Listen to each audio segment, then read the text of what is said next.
Assalamualaikum warahmatullahi wabarakatuh. Perkenalkan, nama saya Evi Selvia Wulan Agustin, SPSI MPD. Saya CGP Angkatan 7 Kabupaten Probolinggo. Di sini saya akan menyampaikan demonstrasi kontekstual modul 1.4 budaya positif, penerapan segitiga restitusi. Terlebih dahulu kami perkenalkan fasilitator kami di kelas 113, yaitu Dr. Andes Mufid MPD dengan pengajar praktik Ibu Eli Setiawati SPD, dan saya sendiri CGP Angkatan 7 Evi Selvia Wulan Agustin SPSI MPD. Di sini kami akan sampaikan tentang apa itu restitusi. Restitusi merupakan proses menciptakan kondisi bagi murid untuk memperbaiki kesalahan mereka, sehingga mereka bisa kembali kepada kelompok mereka dengan karakter yang lebih kuat. Restitusi membantu murid menjadi lebih memiliki tujuan, disiplin positif, dan memulihkan dirinya setelah berbuat salah. Restitusi bukan untuk menebus kesalahan, namun untuk belajar dari kesalahan.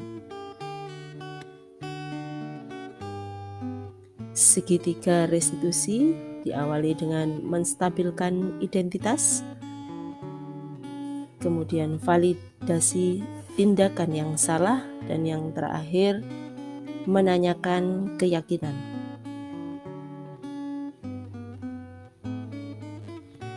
Ciri-ciri restitusi: 1. Belajar dari kesalahan, kemudian memperbaiki hubungan, tawaran bukan paksaan, menuntun untuk melihat ke dalam diri, mencari kebutuhan dasar untuk mendasari tindakan, pada karakter bukan tindakan, fokus pada solusi, dan mengembalikan murid pada kelompoknya.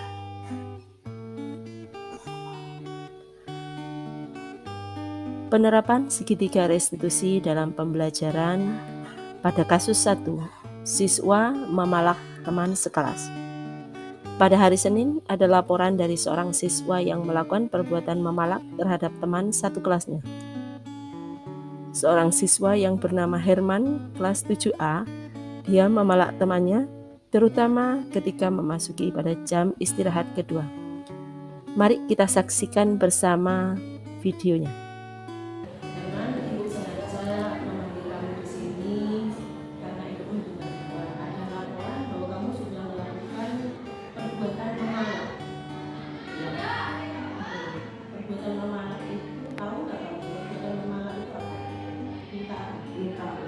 Secara paksa.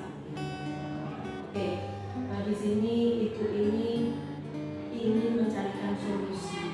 Jadi sebenarnya gini, apa yang kamu lakukan, apa yang siswa-siswa lakukan di sini, ketika melakukan hal yang negatif itu wajar. Tidak ada manusia yang sempurna, ya kan? Namun di sini bagaimana cara usaha kita untuk menyelesaikan masalah tersebut. Jika kamu sudah melakukan perbuatan yang mungkin dalam konteks ya, oke, boleh ibu tanya, sebenarnya kamu melakukan perbuatan memalak ini karena sering kehabisan uang. Emang kamu dapat uang saku dari orang tua berapa? 5.000 untuk sampai jam 1:30 ya. Nah, kira-kira ini tidak cukup ya? Enggak. Jadi kamu apa yang kamu lakukan terhadap orang tua?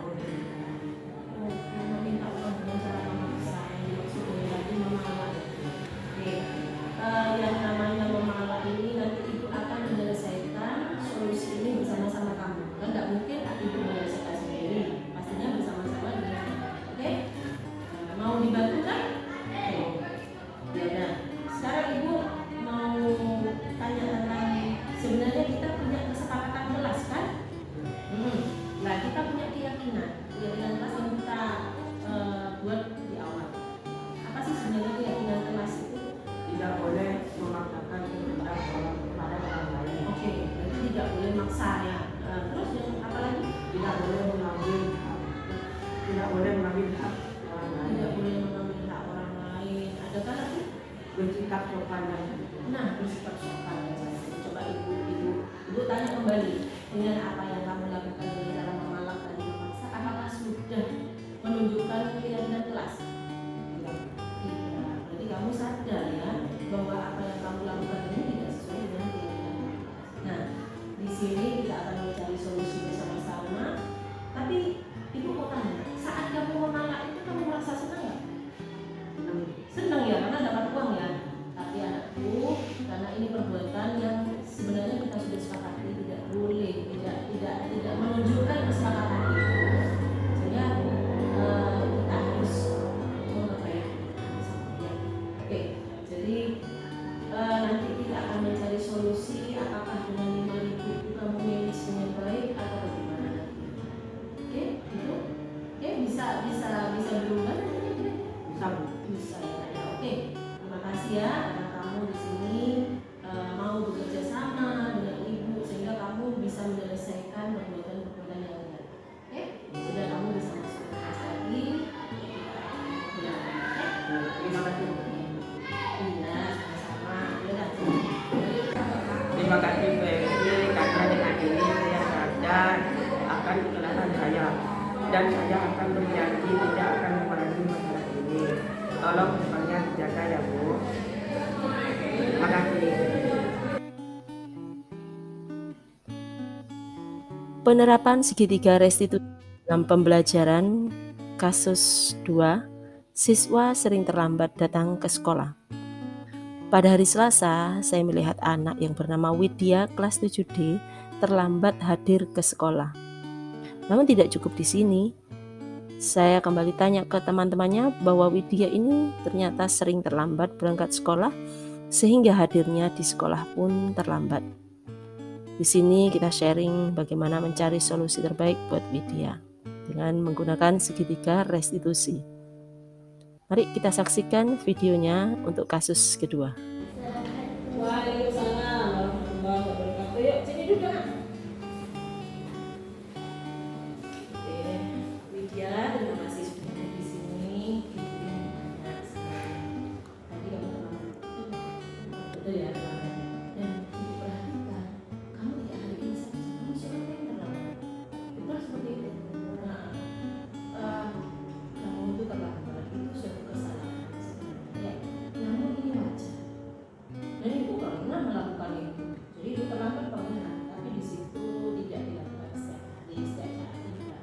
Ada kalanya kita itu terlambat mungkin. Jadi ini bukan permasalahan yang besar dan bisa diselesaikan bersama. Oke, ibu mau tanya, kenapa kamu bisa terlambat? Karena saya sedang merawat Merawat orang tua.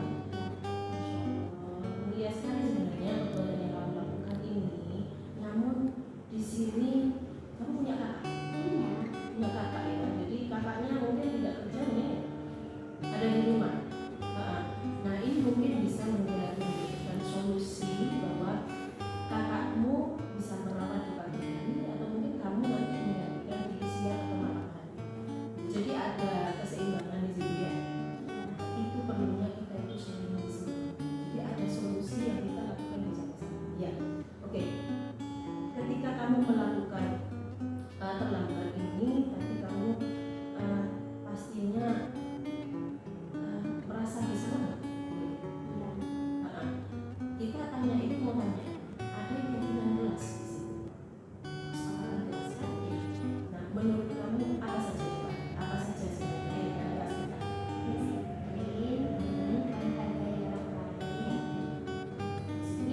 orang lain ya tentunya. Oke, kalau kita kaitkan dengan kamu terlambat, kira-kira kamu sudah disiplin nggak? Belum ya. Nah, oke. Menurut kamu apakah sikap yang kamu lakukan ini sudah benar sesuai dengan keyakinan kelas?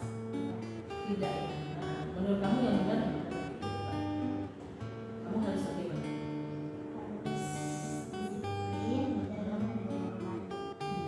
harus disiplin lagi. Jadi kalau misalnya masuknya jam 7 ya sudah, kamu setengah 7 sudah harus ya begitu ya. Nah, oke. Jadi gitu aku. Jadi nanti kamu di sini kita bisa sharing dan menyatakan bahwa suatu keyakinan itu sudah sesuai dan apa yang kamu lakukan